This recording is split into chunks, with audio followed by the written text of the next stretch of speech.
Hi guys, and welcome to my free Eternal Summer review. You're probably here for one out of 3 reasons. Number 1, you enjoyed it as much as I did and you're just not ready to let go yet.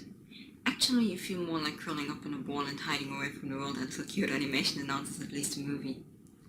Number 2, you're looking for someone who's going to trash talk it. And I'm sorry, that someone is definitely not going to be me. Number 3, while you have seen the first season, you aren't too sure whether you want to spend another 260 minutes on an anime that is full of fan service, or better to say man service, and cookie cutter characters. So without further ado, let's get right into it. Eternal Summer picks us up where the last season has left us. Rin, Makoto and Haruka have entered the last year of high school, and that introduces us to the main conflict of the season. What is everyone going to do after graduation? Meanwhile, Rin's old friend Sosuke has entered Samizuka High School as well, and causes a lot of trouble with his different approach on competitive swimming. Let's have a look at the opening and ending sequences, shall we? When it comes to the 1:30 long sequence, I definitely prefer Dried Up Youthful Fame over Rage On, basically because Tatsuhisa Suzuki sounds a little bit more like Makoto. But when it comes to the full version, I prefer Rage On, basically because of Dried Up's guitar solo that made me check whether my record was broken. The sequence itself and the story the opening tells do fit the storyline of Eternal Summer, but that doesn't mean that you are prepared for what is going to happen. Actually, the first thing I realized was that everyone looks a lot cooler than in season 1. Followed by, why does Nagisa look so sad and why is everyone so tense? The ending theme, called Future Fish by Style 5, on the other hand, is super cute. I like the idea of what answers the characters would have given as a kid if they were asked what they wanted to be when they are grown up. And I wasn't as confused as I was after seeing Splash Free for the first time. Or maybe a little bit. But it does feel like the perfect answer from elementary school Haruka, who says Tadaima when entering the swim club. As far as I understand the lyrics of Dried Up, Youthful Fame and Future Fish, they revolve around the topic of letting someone go to fulfill his dreams, encouraging him to put into action whatever he wants to, and that whatever that may be, the other person will still be there. Right now I've reached a point where I'd love to explain why I react the way I react as soon as I stumble upon Twitter comments like this one, or on YouTube videos where Free is either a reverse harem or called an ecchi series for girls.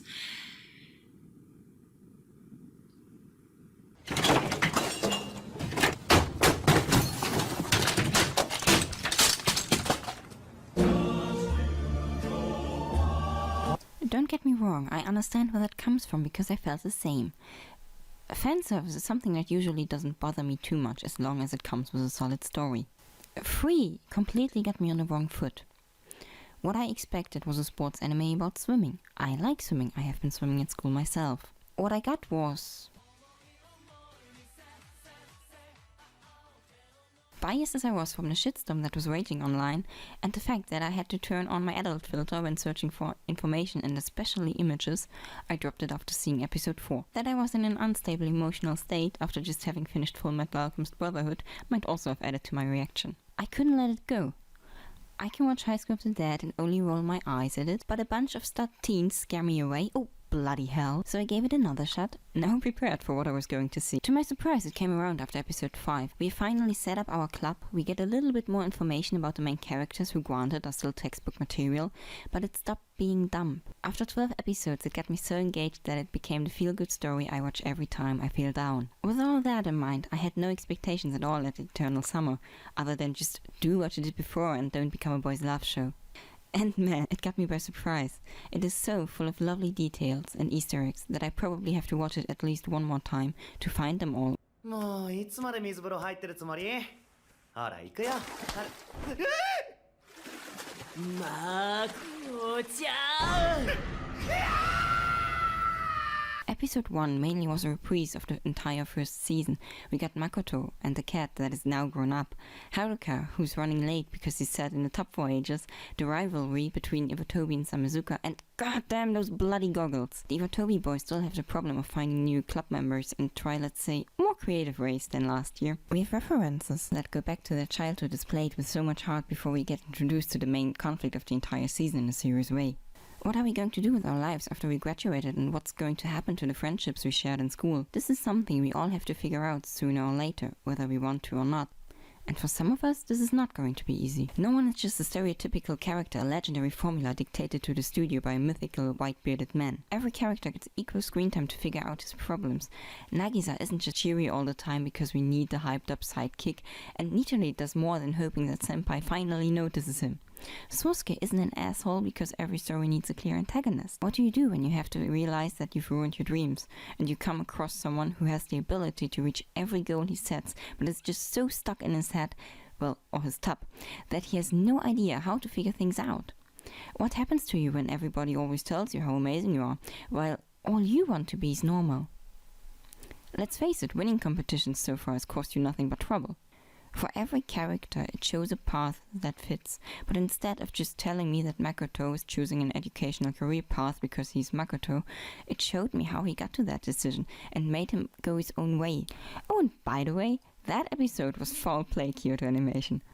But it's also proof how much the story has grown up in terms of fan service. Since I was speaking of that dressing room episode at the beginning, I would love to come back to that. We have a similar situation in this season, but handled in a completely different way. We see them pick out stuff, but we never have them displayed in a more or less ridiculous way.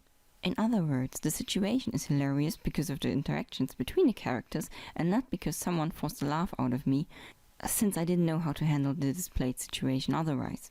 The entire 12th episode was so full with details, and while the English dialogue was a little bit forced and sounded a lot like a textbook from an English class, I really appreciated it. Another thing I really enjoyed about the season was the focus on motivation, swimming itself, and nutrition.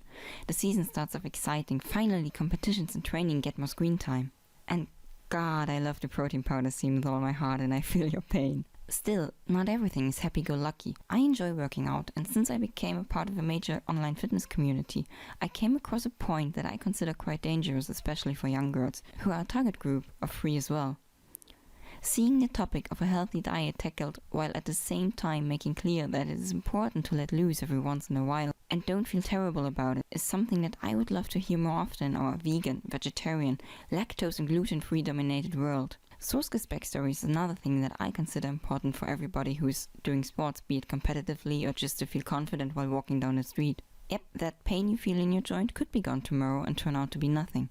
But minor injuries turn into major injuries way too quickly, so be smart and listen to your body. I guess what makes me sad is that between all those scenes that made me enjoy Eternal Summer, I am still not able to turn that little snarky voice in my head off that goes, "Oh man, I know exactly what fangirls will make out of this situation."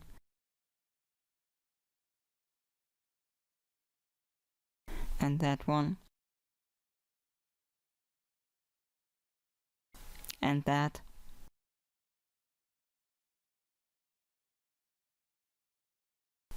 And it gets supported by merchandise, radio dramas, and the way scenes are written, because Fuyushi seem to be a lot louder than I am. It is a shame that major companies feel like they have to include ridiculously fanservice elements to sell a story, and that goes for both male and female characters. Though with Free, it even suits the storyline, because swimming is a sport that demands you to take your clothes off sooner or later. Hell, I enjoy toned bodies, whether they are drawn or real, but please don't neglect your storyline over that. Oh, don't mind me during your discussion about who is doing who. I will just stand in the corner and fawn over the perfectly animated backstroke arm movement. I can fangirl really hard over Free, believe me. This poster, I need it in my life. I'm ready to defend it with all my heart every time I need to. But that's a part of the community I don't like, and it's exactly the part of the community that causes too many people to go ugh as soon as you mention Free.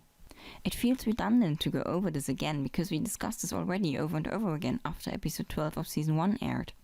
But apparently it didn't matter. But what if they are gay, I hear you scream?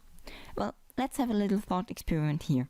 Free turns out to have a 3rd season, which I don't believe will happen, and during that season one of the main characters realizes that he's gay. I would love to see a sports-centered anime focused on that premise, since coming out in a world of competitive sports is still a red flag, because manly men feel less like men when someone on their favorite team... You get the idea. This season would be about dealing with homosexuality in a responsible and new way, and it would be the main conflict of the story arc as opposed to something that happens mostly in your head. But that is not what is going to happen. It would be the millionth story along the lines of I will rape my best friends to A, prove to myself that I am not gay, or B, prove to him that he loves me as much as I love him, and from that point on someone suffers from Stockholm Syndrome, because that is what people obviously want to see, and that's what makes all the money. My point is, don't let marketing campaigns and merchandise scare you away from an otherwise well-written, sometimes funny, sometimes sad, but always engaging story that not only looks amazing, but has a set of lovable characters, and let Kyoto Animation do what they do best. Rip your heart out and step on it. But that never stopped you from coming back for more, did it? In my eyes, Free Eternal Summer was Kyoto Animation at its best, and I really do hope that after this review you might see Free in a totally different light, and even the end of Clan I Love the Story didn't hit me as hard as this episode 13 did. With all that in mind, would I want the third season? Yes and no. Of course, my fangirl heart screams for a third season, because I want to know how everybody's doing at university and stuff. But on the other hand, I'm scared that they aren't able to pull off a third season that is as good as the second season was.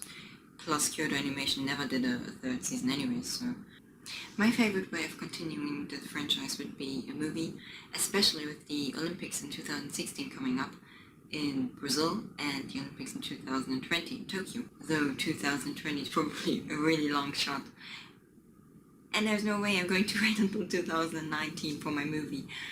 I think not only would a movie look really awesome, it also would tell us a complex story in 120 minutes, and there is no risk of letting it drag on for too long. If you will excuse me now, I have to go back to curling up in a ball and hiding away from the world until I hear more of the franchise. Until then, I'll see you next water time. 明日の前で立ち止まってしまうのは